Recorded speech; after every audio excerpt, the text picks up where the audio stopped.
Ben Doktor Oruç Fırtına.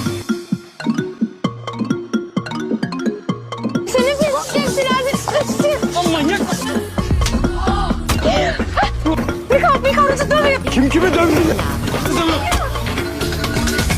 Ya ben seni sandım. Behçet görmüş sizi ha burada. Deyirsiniz zıratı. Bu ellerin avuçlarının içinde senin. Koçarıyla kıza bak.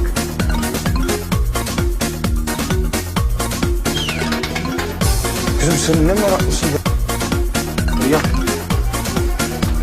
Sen ne adamların karşısında bu bornozla çıkıyorsun? Olmadı böyle. Oldu.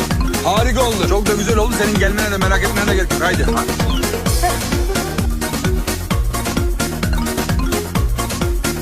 Ya sabır ya. Sabır ya. Sabır. Sabır da taşlı sabır. Sabır. Sabır. Benim sabrımı taşırdın.